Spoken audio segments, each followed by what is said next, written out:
candidates et bienvenue sur cette nouvelle vidéo. Alors je voulais vous partager un petit peu une méthode de travail lorsque vous avez un nouvel oracle ou un nouveau tarot, pardon, pour mieux le prendre en main. Donc j'ai pas fait ça avec par exemple l'oracle G ou le manuscrit parce que je l'ai trouvé très intuitif, très facile à prendre en main. Par contre le tarot persan il dira il est un tout petit peu plus complexe, déjà parce qu'il a un peu plus de cartes. Les symboliques et les valeurs des cartes ne sont pas du tout identiques à l'oracle G. Mais j'avais besoin de trouver une méthode de travail pour apprendre à mieux me familiariser avec ce jeu que je connais pourtant assez bien.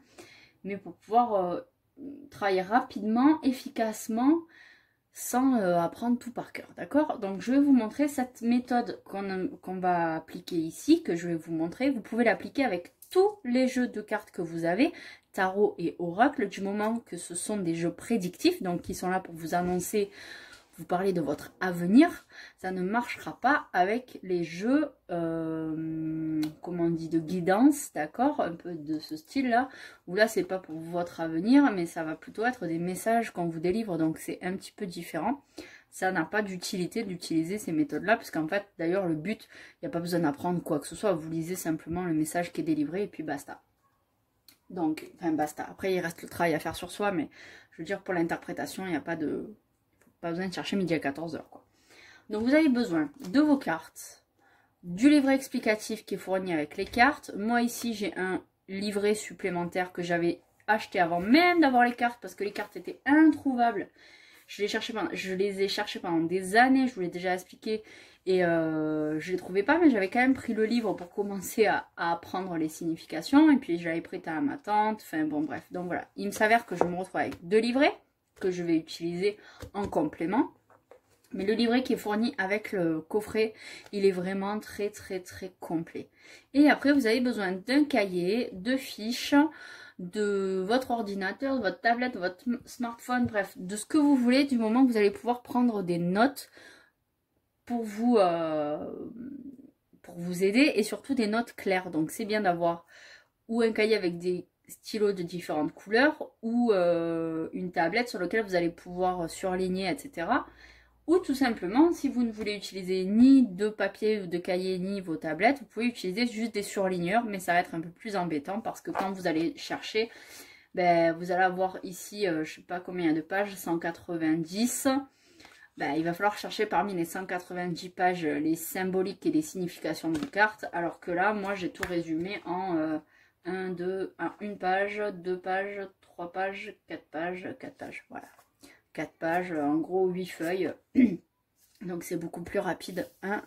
J'espère que vous allez me concéder ça. Ça sera beaucoup plus rapide de retrouver les significations sur 8 feuilles que sur 180. Bref, ou 190. Donc ce que vous allez faire, c'est d'abord vous allez prendre vos cartes. Vous allez les ranger dans l'ordre, d'accord? Donc là je ne le fais pas parce qu'on n'a pas 3 heures non plus pour la vidéo. Mais vous rangez vos cartes dans l'ordre du livret. Et vous allez prendre les significations de vos cartes, une par une, en commençant par la première. Et vous allez résumer. Donc ici, par exemple, si je prends le tigre, donc j'ai la carte du tigre. C'est important d'avoir, même si à la représentation, la carte, parce que, vous voyez, ici, les cartes sont en couleur, et ici, elles sont en noir et blanc. Donc, c'est moins parlant, peut-être, le noir et blanc. Et donc, le tigre, on a 1, 2, 3, 4, 5 pages d'explication. Donc ça fait beaucoup quand même, d'accord? Donc ce que j'ai fait, c'est que moi j'ai noté le tigre et j'ai noté la force. J'ai résumé tout simplement. La panthère, j'ai un petit peu plus d'adjectifs. J'ai la jalousie, l'agressivité et la prudence face aux ennemis. Le pan, j'ai la vanité et l'orgueil. Voilà, j'ai fait des petits résumés vraiment très succincts pour avoir juste une symbolique très simple mais très forte de chacune de mes cartes. Pour certaines cartes, comme ici les reines, les rois, les valets, etc., je vais avoir un peu plus d'adjectifs, je vais même avoir des petites phrases. Pourquoi? Parce que j'ai besoin de savoir que la reine de cœur, ce n'est pas que la consultante, d'accord? Et qu'il n'y aura pas juste une rencontre sincère. J'ai besoin de savoir que la personne, puisque si c'est pas forcément une consultante, mais que je suis consultée par quelqu'un de sexe masculin, Donc ça sera une amie proche ou de la famille proche, et que ce sera aussi pour savoir quelle femme de l'entourage c'est, parce que des fois des amis on en a, pardon décidément, pas qu'une, mais on peut en avoir 4 ou 5 pour savoir laquelle c'est. Eh ben, j'ai des adjectifs comme douce, aimante, aimable, dévouée, disponible, d'accord? Je sais aussi que ça peut représenter une rencontre sincère, avec des sentiments profonds et quelque chose de durable, une relation durable. Donc, j'ai mis ce qui me paraît le plus frappant pour moi pour pouvoir lire rapidement mes cartes, en avoir vite une idée globale de leur signification. Bien sûr, je vais garder le livre après pendant que je fais mes tirages parce que j'ai besoin de plus d'explications. Quand c'est du tirage général, ça me suffit. Après, quand on rentre dans des tirages plus précis sur le travail, le couple, exactement le couple, l'argent, la justice, ici, on va avoir plus de symbolique puisque dans notre livret, on a... Alors, je ne vais pas vous parler des rencontres de suite, je vais vous parler des symboliques sur l'interprétation générale, après l'état d'esprit, les sentiments, le professionnel, le matériel. Je vais y arriver, la santé, la spiritualité, la sexualité. Donc, ça fait beaucoup de domaines. Je ne vais pas m'amuser à résumer tous les domaines parce que grosso modo, c'est toujours pareil. Pour le tigre, par exemple, c'est toujours la force. Pour à peu près toutes les cartes, vous avez vraiment un domaine prédominant ou des petits adjectifs prédominants qui vous suffisent pour, au départ, hein, pour apprendre votre jeu. Après, vous avez aussi dans le livret un petit encart là marqué divers. Donc c'est pareil dans tous les manuels, grosso modo. Et les rencontres. Donc ça, il n'y a pas dans tous les manuels, mais ici, dans le tarot persan, vous avez les rencontres. Donc par exemple, ici, vous avez le tigre et la panthère, le tigre et la maladie, le tigre et le bateau, le tigre et la rencontre, etc., etc. Et on vous donne les significations. Ça, je vous mets en garde vraiment très fort. Retenez bien ça. Ne prenez pas ces explications au pied de la lettre. Parce qu'il faut voir les cartes qui sont avant le tigre, après la panthère. Dans quel domaine? Si c'est pour...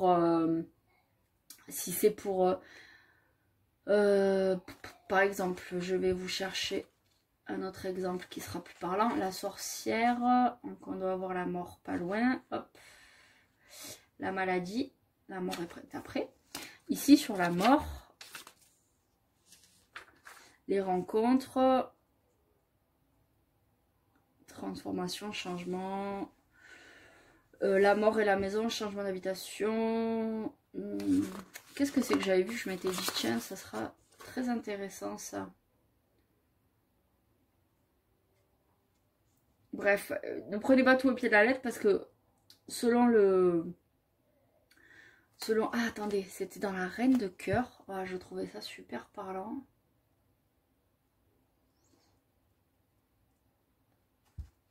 Ou par exemple, ici, la rupture. Allez, on prend la rupture. La carte indique des ruptures, des séparations et des divorces. Ça ne veut pas dire à chaque fois que vous allez tirer la rupture que vous allez divorcer, quoi. Et si vous êtes célibataire, vous allez rompre avec qui? D'accord? Donc après, en fonction de la rencontre, jalousie, blablabla, qu'est-ce qu'on peut faire? Partage financier, projet de voyage remis à une brouille, rupture et bateau. Si vous n'avez pas du tout prévu de voyager, ça va pas vous aider plus, d'accord? Donc c'est pour ça qu'il faut savoir la carte qui est avant et la carte qui est après pour avoir une explication beaucoup plus claire. Mais on va pouvoir en tenir compte sur des tout petits tirages avec très peu de cartes. Mais franchement, ça à utiliser avec parcimonie. Et on me demande très très très souvent ce genre d'association sur l'oracle G ou le manuscrit. On me demande, est-ce que tu peux faire des vidéos avec les associations de cartes? Non, parce que la même association n'aura pas la même valeur pour moi, pour vous, pour votre voisin. Ça n'aura pas la même valeur si c'est dans le domaine affectif, professionnel, financier, etc. etc. D'accord? Vous comprenez bien que, par exemple, la rupture et le bateau peuvent apparaître dans un projet professionnel, donc ça peut être un voyage professionnel, mais ça peut aussi apparaître dans le domaine du couple, donc c'est un voyage privé, mais ça n'a pas la même valeur. d'accord? Ça n'engage pas les mêmes aspects de votre vie. Donc, c'est important de ne pas toujours tenir compte de toutes les explications au pied de la lettre. Donc, on va faire un tirage ensemble et on va utiliser juste le petit cahier que j'ai fait pour pouvoir faire un tirage simple. Donc, je vais vous montrer quand même le tirage qu'on va faire. On va faire le tout premier tirage qui est préconisé, qui est très simple. C'est un tirage à 4 cartes. Donc, pour commencer, ne vous amusez pas à faire des tirages extraordinaires. Là, je vous montre par exemple la roue ici. C'est un tirage à 13 cartes minimum. Si vous commencez, ne commencez pas avec ce genre de tirage parce que vous allez vite vous décourager de la complexité d'interprétation. Commencez avec des tirages simples. Et ça, c'est valable pour tous les oracles, d'accord? Tous les tarots, tous les oracles. Faites des tirages simples au début pour bien apprivoiser vos cartes jusqu'à ce que vous ayez plus besoin de votre petit carnet pour savoir quelle est la signification générale de vos cartes. Donc ici, on nous demande, par contre, lisez bien les instructions avant de foncer tête baissée. Ici, on nous demande d'utiliser les 19 cartes majeures plus la chouette. Ok? Vous pouvez poser une question pour ce tirage, mais vous n'êtes pas obligé. Moi, je ne vais pas poser de question. On va voir ce que ça me donne en termes général.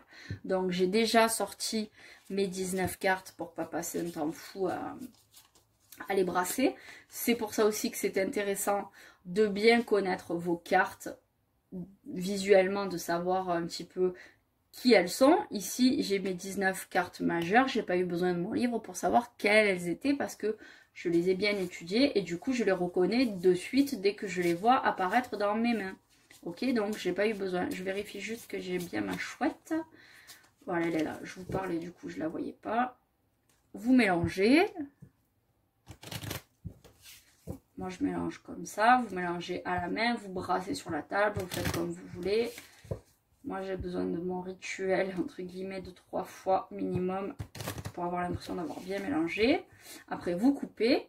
Donc, moi, dans le domaine général, l'île et la rencontre, d'accord? Donc, l'île, c'est le havre de paix et la rencontre, c'est pas forcément amoureux, d'accord? Ça peut être une rencontre amicale, une rencontre affective, une rencontre professionnelle, une rencontre sur le plan ésotérique, une rencontre avec moi-même, d'accord? Me rencontrer, me trouver un certain aspect de ma vie que je ne connaissais pas, un certain aspect de moi-même.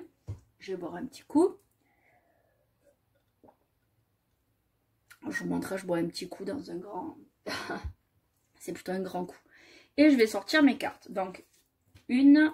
J'espère que vous les voyez. Oui, on va se mettre dans le champ. Une, deux... Vous tirez avec la main droite ou la main gauche, c'est comme vous voulez. 3 et 4. Et ce que je vous conseille quand vous êtes débutant, c'est de ne pas tourner vos cartes quand vous les tirez. D'accord? De les mettre à l'envers et de les retourner une par une en ayant d'abord bien vu la signification de votre carte. Parce que si vous retirez, je vais y arriver, si vous retournez toutes vos cartes de suite, vous risquez de faire des amalgames entre les cartes qui ne sont pas bons, de vous faire peur, votre cerveau, votre ego risque de prendre le dessus et va vouloir interpréter des choses qui en réalité n'ont pas lieu d'être interprétées. Si dans votre tirage vous avez, admettons, la rupture qui sort et la rencontre, vous pourriez vous imaginer que vous allez vous séparer ou que votre ami va rencontrer quelqu'un qui fait que vous allez vous séparer alors que c'est pas du tout ça. D'accord? Donc on essaie de ne pas se faire peur et on prend chaque carte comme elle est, dans le sens qui nous est demandé ici. Donc, en position 1, on a la panthère. Donc ici, c'est l'état d'esprit du consultant face à la question. Je vous ai dit, je n'ai pas posé de question. J'ai juste voulu un tirage général. Donc ici, c'est la jalousie. D'accord? Panthère, et j'ai marqué agressivité, prudence face aux ennemis. Donc là, moi, je ne suis pas dans la jalousie. Par contre, effectivement, je suis plutôt dans l'agressivité en ce moment. La prudence face aux ennemis, non, pas tellement. Je sors pas tellement de chez moi. Je suis pas dans une optique de me cacher des autres, mais je suis plutôt dans l'agressivité. Donc voilà, ça me représente au niveau de l'état d'esprit, plutôt dans l'agressivité. En deuxième position, on va avoir ce qui va contrarier, aider ou contrarier la question. Donc la chouette, elle, c'est quelque chose de très bien. On va prendre la signification que j'ai notée. Les chouettes, elles sont en dernier. La chouette, très grande protection. Fait face à toutes les obligations grâce à votre prudence et votre sagesse. Donc, là, c'est pas ce qui va contrarier, mais plutôt aider, puisqu'elle est positive. Et ça va m'annoncer, et ça m'annonce du moins, pardon, que je suis protégée et que tout ce qui va arriver prochainement dans ma vie, je vais réussir à y faire face parce que je vais réfléchir avant de foncer tête baissée et parce que ben, j'aurai certainement un petit peu d'expérience par rapport à ça et ben, du coup la sagesse va faire que je vais pouvoir affronter ces petits problèmes ou ces pas problèmes d'ailleurs ou même ces choses. Vous savez, quand vous avez par exemple, admettons, un héritage qui arrive avec beaucoup d'argent, du coup c'est pas un problème, vous avez beaucoup d'argent, mais il faut quand même avoir une certaine sagesse pour ne pas tout gaspiller. Enfin voilà, j'imagine, vous voyez, c'est pas que dans le négatif. En troisième, on a les potentialités. Donc ici, on a la rupture. La rupture, donc ce n'est pas un divorce, d'accord? Ça ne m'annonce pas que je vais divorcer. La rupture, séparation, divorce, déstabilisation, douleur, libération. Donc, déstabilisation certainement, mais par rapport, donc les problèmes qui arrivent, je vais pouvoir y faire face, mais peut-être que ça va me déstabiliser ou tout simplement ça va me libérer d'un poids que j'ai actuellement. Voilà, vous voyez, c'est pas du tout négatif. Se libérer de quelque chose, c'est très très bien. Donc, voilà. Et ici, nous avons le palais. Donc, le palais, il est où? Il est où? Il est où? Le palais, protection, refuge, sérénité, havre de paix, tranquillité d'esprit. Donc, voilà. C'est quand même vachement bien. Agressivité, qui va finir par prendre peut-être sûrement fin, mais je vais arriver à régler les soucis qui arrivent face à moi parce que je suis réfléchie et sage, on va dire, on va résumer. Là, c'est, on a dit la rupture, on a dit quoi? La libération, mais ça peut être la déstabilisation. Et ici, on retrouve un havre de paix, on retrouve la confiance, hein, d'accord, la sérénité, la tranquillité d'esprit. On a fait face, on s'est délesté d'un poids, tout rentre dans l'ordre. Tout simplement. Vous voyez, c'est très facile, j'ai pas eu besoin de mon livre, j'ai pas eu besoin de regarder les associations, pas les associations. Voilà, j'ai même pas eu besoin de poser de questions, j'ai eu une lecture très simple mais complète de mon jeu. On peut recommencer si vous voulez pour faire un autre test de lecture. Donc on va remélanger notre jeu.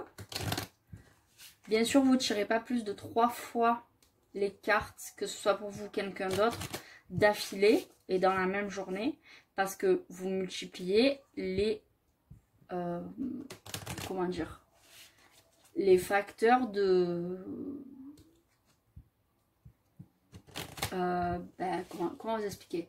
En fait, plus vous allez tirer vos cartes, plus votre cerveau va essayer de prendre le dessus pour comprendre les choses, plus vous allez avoir envie de tirer, plus vous allez mettre des informations supplémentaires dans votre tête, plus vous allez rentrer dans un cercle vicieux. Donc 3 tirages maximum, et que si on n'a pas eu les réponses au premier puis au deuxième tirage, d'accord? On ne fait pas 3 tirages à chaque fois.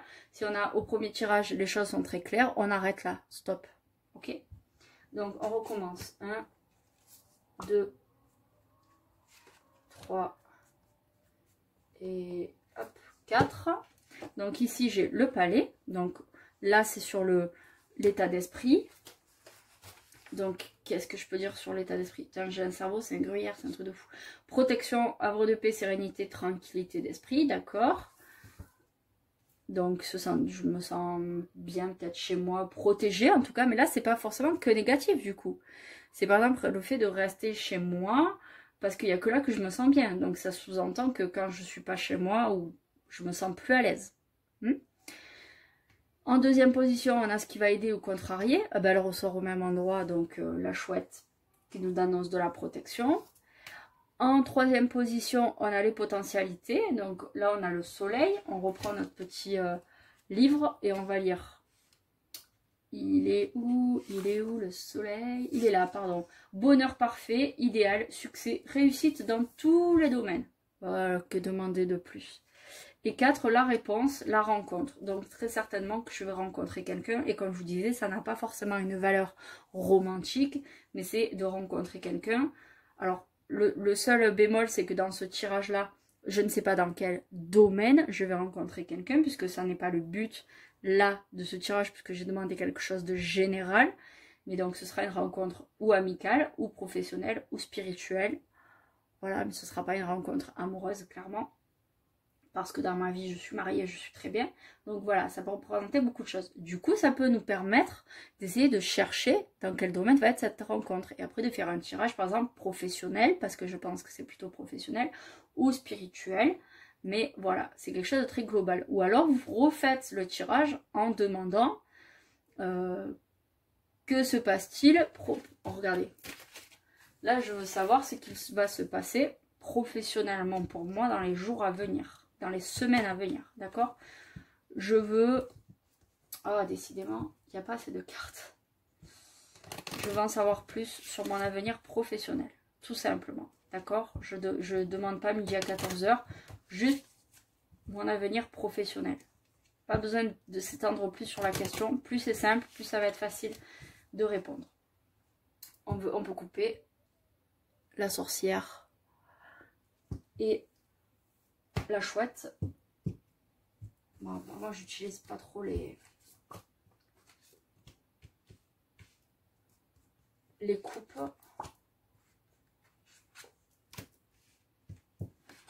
Donc l'état d'esprit, cette chouette alors elle est partout. Elle est partout, elle est partout. Bon, en même temps on a moins de cartes dans le jeu, donc il y a plus de chances que la chouette ressorte. Donc protection, faire face à toutes les obligations. Donc professionnellement, je vais arriver à faire face à toutes mes obligations. Ici, j'ai ce qui va aider au contraire. Donc je suis protégée, la main de Fatma. Elle m'annonce espérance, confiance en l'avenir, protection. Donc il faut que j'ai confiance en l'avenir. Les choses arrivent. Les potentialités, la mort. Je sais que c'est pas la mort au sens propre, d'accord. Mourir pour renaître, ici, il y a marqué. Donc ça veut dire que ma situation actuelle, elle va s'arrêter. Faut que j'ai des bonnes choses qui arrivent, je suis protégée, j'ai des bonnes choses qui arrivent. Ma situation actuelle va s'arrêter, ce qui est très bien parce que je n'en peux plus de ma situation actuelle. Et ici, on a la sorcière. La sorcière, c'est la réponse. La sorcière, forces hostiles, obscures, emprise. Donc je vais avoir une emprise, mais très certainement, c'est pas quelqu'un qui est en emprise sur moi, d'accord? C'est moi qui ai une emprise sur moi. C'est-à-dire que je ne m'autorise pas à libérer mes capacités, mes envies. Je fais une espèce de chape sur ma vie. Et du coup, j'ai envie d'en sortir, mais d'un autre côté, je me retiens moi-même prisonnière. Donc, il va falloir que je me libère de ces forces hostiles. Mais vous voyez ici, je suis protégée dans tous les cas. Donc, les choses vont s'arranger. Moi, je n'ai pas peur avec ce genre de tirage. Mais une personne qui commence, voilà, c'est l'exemple typique. Si vous tournez toutes les cartes d'un coup, ou que vous les sortez directement en les tournant, là, c'est le gros flip assuré. Donc, voilà, il faut bien les prendre par rapport à leur valeur ici, voilà, ce que ça veut dire, la réponse, les potentialités, etc. Voilà, écoutez, j'espère que vous aurez compris comment faire pour démarrer avec un tarot ou un oracle pour mieux le prendre en main et arriver à faire des tirages, certes simples, mais que vous compreniez un peu les réponses qu'ils vous apportent. Voilà, je vous fais de gros bisous, je vous dis à très bientôt pour une nouvelle vidéo.